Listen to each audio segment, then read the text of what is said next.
Ah, dès le matin, je veux me lever, exprimer, Seigneur, et exalter ton nom. Combien tu es grand et combien tu es puissant, et combien tu nous permets, Père, par ta parole, de comprendre. Oh, combien il est bon d'élever ton nom, combien il est bon d'élever le souverain des souverains, le sacrificateur des sacrificateurs, de celui qui s'est donné à la croix du calvaire. Oh, merci, tendre Père. Merci de saisir ton esprit, de faire en sorte que par ton esprit je puisse et nous puissions, chacun de nous, proclamer ta parole en esprit et en vérité. Car les adorateurs sont ceux qui t'adorent en esprit et en vérité. Il est bon de se laisser incarner par l'esprit de la vérité, par l'esprit de la parole, par l'esprit de tes commandements. Oh, que j'aime, elles font les délices de mon âme. Elles sont si succulentes. Oh Père, elles paraissent des graviers dans ma bouche de prime abord, mais ensuite elles deviennent comme le miel. Oh Jésus, merci. Quelle grâce et quel privilège de pouvoir entrer dans la communion de ton esprit, dans la communion de ce qui est saint pour me rendre saint. Oh Père, ne suis-je pas la glaise, la terre, la poussière? N'est-ce pas toi qui peux insuffler un souffle et me donner la vie? Oh, je te dis merci, tendre Père, pour la grâce et le privilège de pouvoir avoir cette parole, d'avoir des yeux, d'avoir la santé, d'avoir le pain, d'avoir le toit comme le vêtement. Oh, quelle grâce! Et je veux mesurer ta grâce, d'aimer comme tu aimes, et de pardonner comme tu pardonnes. Oh Dieu, d'être comme toi, et de faire en sorte, Père, de partager ton amour, de partager ta justice, et de faire en sorte, Père, que pour le plus grand nombre, s'il n'y a qu'une seule personne, alors Père, saisis, convainc de péché, de justice, d'équité et de jugement éternel. Oh merci, simplement pour que tu sois glorifié, simplement pour que tu attestes et tu témoignes ta gloire, car toute gloire est à toi, tout honneur et tout respect, Père, est à toi. Gloire te soit rendue. Oui, gloire, pour manifester ta main puissante. Voici, à travers ce jour, nous allons réaliser vraiment le bonheur comme le malheur.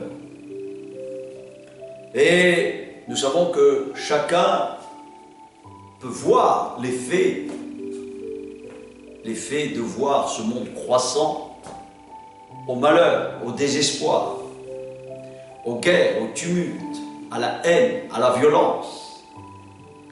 Et on doit se rappeler que toutes ces choses ne sont que les conséquences de ce que l'Écriture nous rappelle et nous rappelle. Les pères ont mangé les raisins verts et les enfants en mangent les fruits et ils en sont agacés. Il y a de l'agacement. Il y a toujours quelque chose qui pourchasse et qui poursuit nos vies.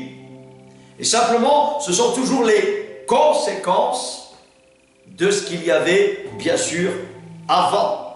Ou simplement de ce que je peux faire ou de la manière dont je me comporte. Et là, on voit très bien que les conséquences agacent et font en sorte, parce que en fait, ça ne fait que amplifier ce que je suis et ce que je fais. Donc, c'est comme un poids et une charge qui me poursuit. Et en fait, ce bagage qui me tient, j'ai besoin de comprendre pourquoi les maux, pourquoi les problèmes, pourquoi les malheurs, pourquoi toutes ces choses-là me suivent comme aliments. On va ouvrir le livre des Proverbes, on va commencer par le livre de la sagesse, chapitre 1 au verset 20. La sagesse, voici la sagesse, c'est Dieu, le Verbe qui s'incarne. Va dans les rues pour crier sur les places publiques. Elle parle à haute voix là où il y a du monde. Elle lance un appel, elle crie son message aux portes des villes. Vous les ignorants, vous aimez votre ignorance. Et jusqu'à quand allez-vous rester ignorants? Vous les moqueurs, jusqu'à quand vous moquerez-vous? Vous les sots et les stupides, jusqu'à quand refuserez-vous de comprendre? Écoutez mes reproches. Alors, je pourrai répandre sur vous mon esprit et vous faire connaître mon message. Je vous appelle et vous dis non. Je vous tends la main et personne ne fait attention. Vous refusez tous mes conseils et vous n'acceptez pas mes reproches. C'est pourquoi, quand vous serez dans le malheur, alors je rirai et je me moquerai de vous. Oui, un jour, la peur tombera sur vous comme une tempête. Le malheur vous emportera comme une tornade. L'angoisse et la tristesse tomberont sur vous. Alors vous ferez appel à moi, mais je ne répondrai pas. Vous me chercherez, mais vous ne me trouverez pas. Cela arrivera parce que vous avez refusé d'apprendre à vivre et que vous n'avez pas choisi de respecter ce que je vous dis, moi, le Seigneur. Vous avez repoussé mes conseils, méprisé mes reproches. Eh bien, vous supporterez les conséquences de votre conduite. Vous serez dégoûté même des projets que vous faites. En effet, les ignorants et les sots ont la tête dure et ils en meurent. Les sots et les stupides, pour la plupart, vivent sans souci, comme si je n'existais pas. Et cela les conduit à la mort. Mais si quelqu'un m'écoute, personne, et je dis bien personne, ne peut dire à cette personne, car si elle m'écoute, elle vivra tranquille. Elle ne redoutera point le malheur et les fléaux qui s'abattent. Donc, ça, ce sont simplement, à travers ce livre, des faits que l'on peut constater. Nous avons un Père, nous avons un Dieu, nous avons un Créateur, nous avons un Médiateur, nous avons un homme qui s'est incarné, nous avons une personne qui est venue et qui a tendu la main. Il s'est fait chair, il s'est révélé, il a parlé, il a proclamé. Et aujourd'hui, nous savons que la même chose est au coin des rues. C'est-à-dire que l'évangile du royaume de Dieu est annoncé, la repentance est annoncée, et nous savons que le retour est de plus en plus éminent. Et là, nous devons comprendre ce texte. Ce texte rempli de sagesse, et en même temps, il impressionne comment Dieu parle. Il faut quand même savoir que Dieu est le même hier, aujourd'hui, comme pour l'éternité. Dieu est amour et Dieu est justice. Mais bien évidemment, nous avons du mal, beaucoup, et tous, moi le premier, à obéir à ce que Dieu nous demande. Alors, nous savons que la grâce de l'Esprit, la grâce de l'atmosphère de l'Esprit, va faire en sorte de me soumettre à ce que Dieu me dit, à ce que Dieu veut m'expliquer. Et nous savons qu'en tant que prédicateur ou porteur de cette nouvelle de Christ, de la nouvelle, bien évidemment, qui permet de changer, de montrer à Dieu que je veux changer de vie, cela me conduit à la vie éternelle. Cela me conduit à la résurrection. Cela me conduit au véritable chemin, qui est la vraie vie, pas celle qui est, bien sûr, temporaire. Et je dois réaliser, parce que je dois réaliser ce que l'Écriture me dit. Écoutez les reproches que Dieu peut me faire, que simplement, à travers toutes les formes qui existent, et je sais qu'aucun mot, comme aucun malheur, n'arrive sans même que Dieu le permet. Et ça, le livre des Lamentations le dicte. D'ailleurs, on va le voir tout de suite, livre des Lamentations, et on voit très bien que Lamentation va nous montrer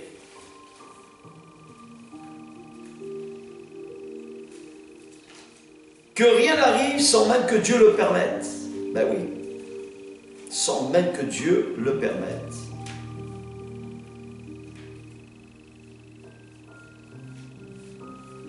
Alors on y arrive.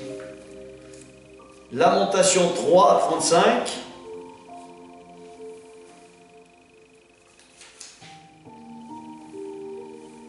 Où il dira, quand on écrase tous les prisonniers d'un pays, quand on méprise les droits des êtres humains, sous les yeux du Très-Haut, quand on fausse la justice dans un procès, est-ce que moi, le Seigneur Dieu, je ne le vois pas?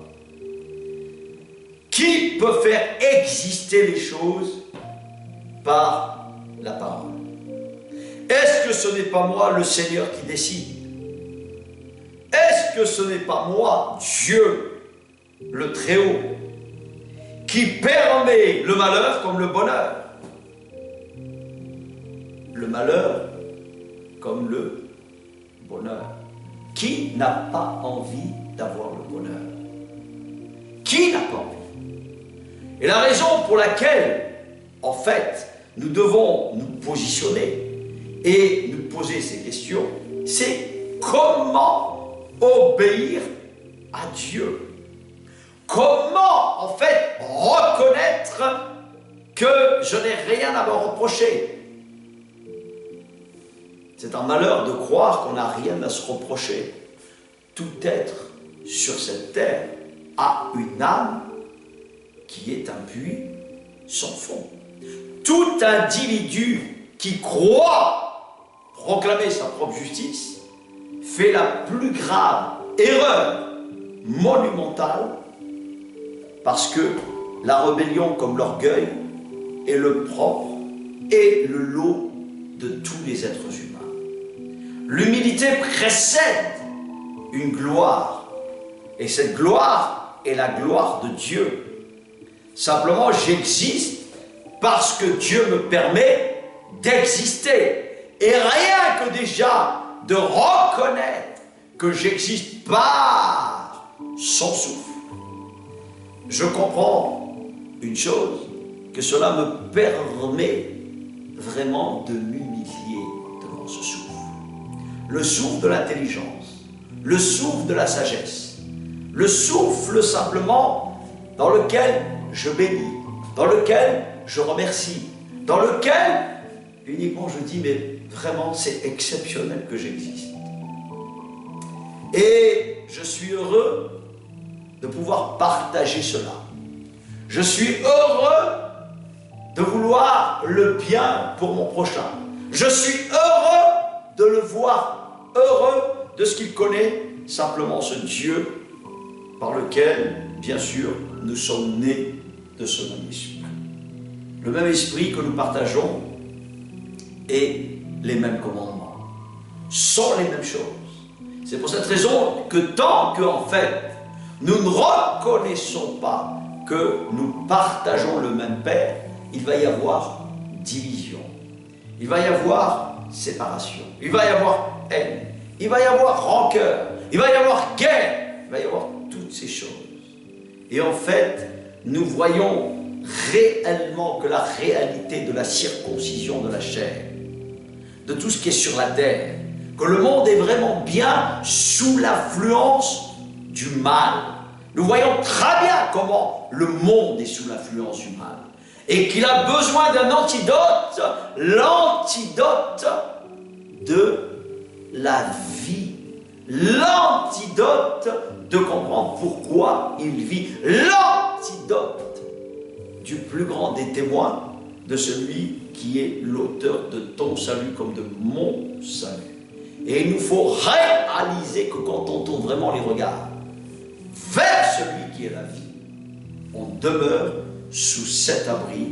Et nous savons qu'en observant cette parole, simplement en la méditant, en la réfléchissant, comme je le dis plus d'une fois, méditer et réfléchir nous amène à connaître ce que Dieu exige, à ce que Dieu veut de nous, et cela nous permet vraiment de nous humilier.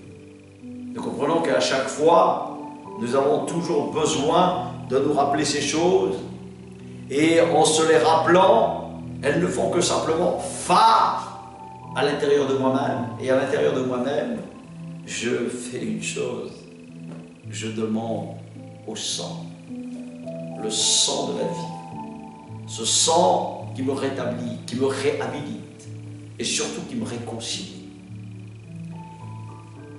Il y a des choses qu'on comprend, il y a des choses qu'on ne comprend pas, mais comprendre pourquoi ce Dieu grand et puissant permet que je traverse des maux, que je traverse des épreuves, que je traverse des difficultés. Pour quelle raison? Toutes ces questions, nous nous les posons tous. Le livre de Job relate aussi, et il explique aussi tous les maux qu'il raconte. Et nous voyons que même Job, qui paraissait le plus juste de tous les êtres, de tous les êtres, qui se trouvait lui-même sans faute devant Dieu. Parce qu'en fait, il se trouvait sans faute. Et nous savons que l'orgueil le tenait. Et la fin du livre de Job le relate parfaitement. Je reconnais que tu peux tout. Et nous savons qu'aucun mot n'arrive sans même qui est l'auteur du créateur du mal. Ce n'est pas le créateur du mal, c'est le créateur de celui qui a choisi le mal. Parce qu'en fait, nous comprenons que celui que l'on proclame Lucifer, que l'on proclame Satan, le diable, est un individu, est une personne qui a choisi de faire le mal. Il a choisi d'enfreindre. Il a choisi. Et en fait, nous sommes sur la terre pour savoir si nous choisissons Dieu ou, en fait, demeurer éphémère. Et Dieu a averti, parce que, en fait, ceux qui portent la nouvelle de la parole de Dieu sont là simplement pour éclairer. C'est un privilège et une grâce, oui, d'entendre la parole de Dieu. Mais la véritable, celle qui proclame sa justice, celle qui proclame la grâce et le royaume de Dieu qui va bientôt venir sur la terre. Jésus en personne. Jésus, Dieu en personne. Comprendre toutes ces choses, nous les avons dans les livres saints. Et les livres saints nous racontent l'histoire de qui nous sommes, à quoi nous servons et où nous allons. C'est pour cette raison que quand on comprend ces choses, on réalise qu'on ne peut pas être venu ici par hasard, par une science simplement étrange que beaucoup adhèrent. Non. Il faut comprendre que nous descendons de Dieu. Nous ne sommes pas des êtres instinctifs uniquement. Nous avons une dimension plus que l'instinctif. C'est ce qu'on appelle la dimension d'un esprit que nous pouvons hériter, naître à cet esprit. On peut les comprendre que simplement en les partageant par l'esprit. Et le partage de cet esprit nous permet surtout, et surtout, je le dis bien, d'avoir l'Esprit Saint, d'avoir ses commandements. C'est pour cette raison que quand nous lisons Job 33, et là, on va le lire, donc, Job 33, verset 6, il dit « Je suis un homme comme toi devant Dieu. Je suis un homme comme toi devant Dieu. J'ai été fait avec de l'argile, moi aussi. » Donc, c'est un de ses amis qui parle. Un de ses amis qui parle et qui lui dit « Je suis comme toi, Job. Je suis un homme devant Dieu.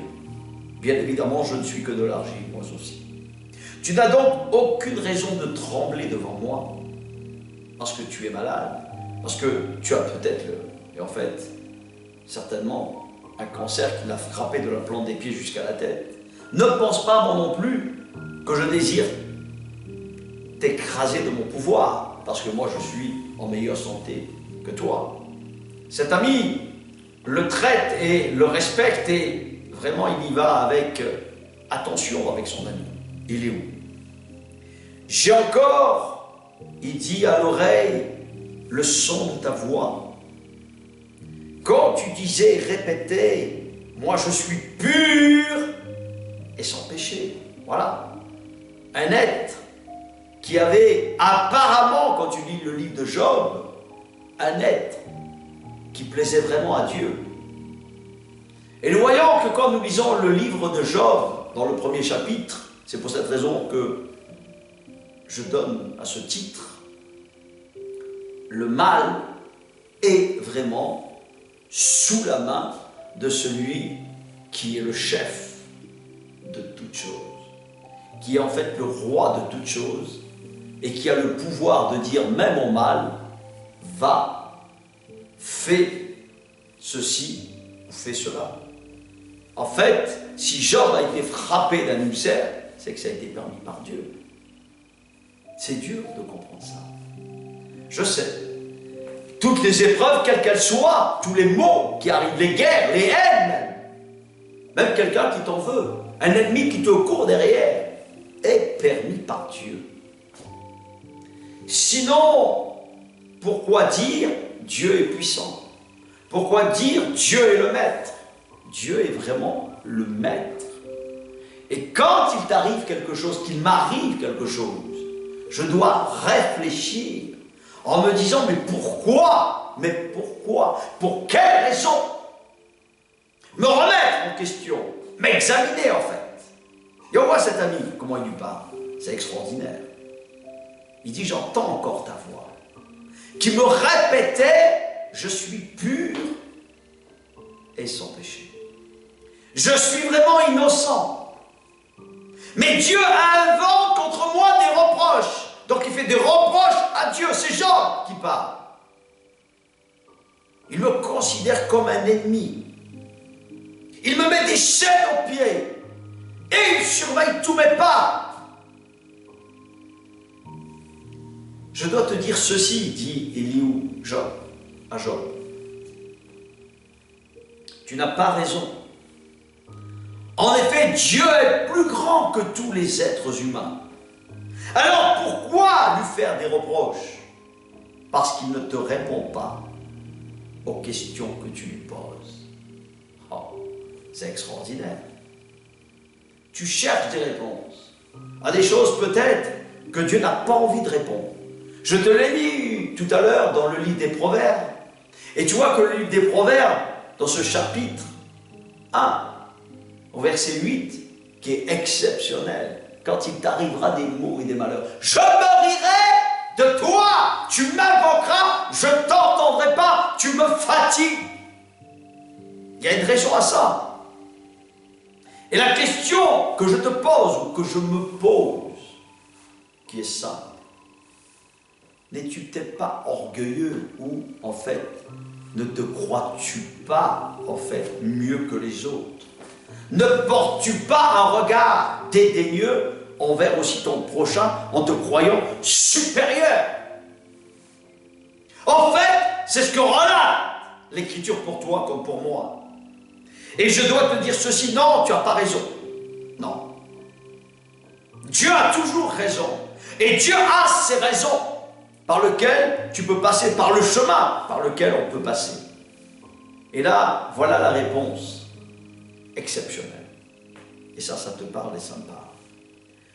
Pourquoi Dieu parle de différentes manières?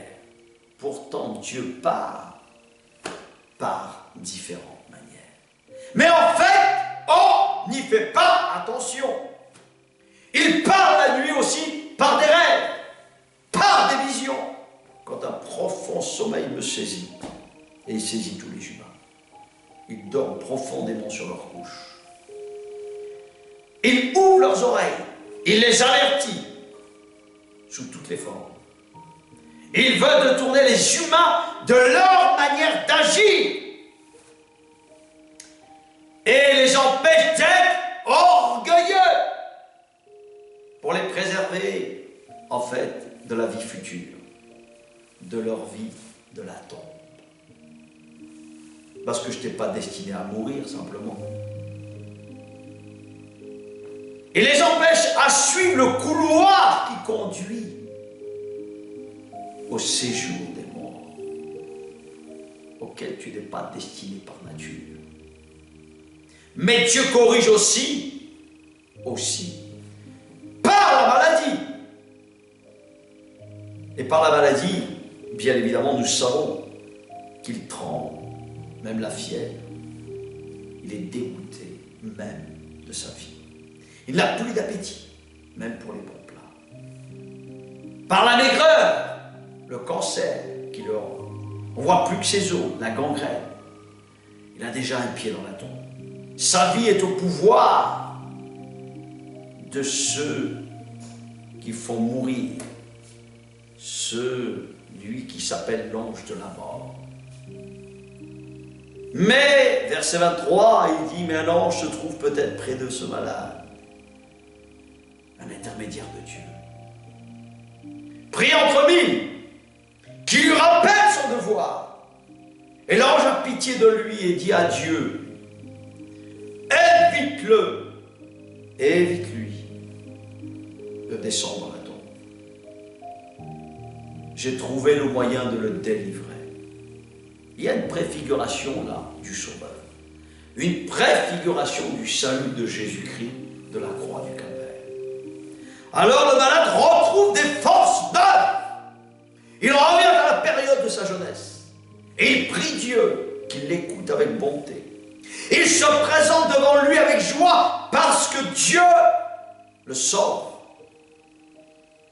Et là, à ce moment-là, il change. Il se met à changer devant tout le monde, à chanter devant tout le monde. En disant, voilà l'attitude qui plaît à Dieu. J'étais coupable. Je n'avais pas respecté ses commandements. Mais Dieu ne m'a pas puni comme je le méritais. Il m'a évité de descendre dans la tombe. Je suis bien vivant. Et je vois la lumière. C'est la préfiguration de la résurrection de Jésus-Christ. Dieu a accompli tout cela pour les humains. Et il le fait souvent. Il veut ainsi arracher leur vie à la tombe. Et faire briller sur eux la lumière. Alors, Élie lui dit, sois attentif, Job. À travers Dieu, Dieu lui parle et lui dit, écoute-moi bien.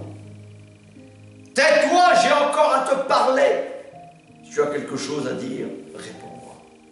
Parle, car je voudrais te donner raison, Job. Si tu n'as rien à dire, écoute-moi. Garde le silence. Et je t'apprendrai la sagesse.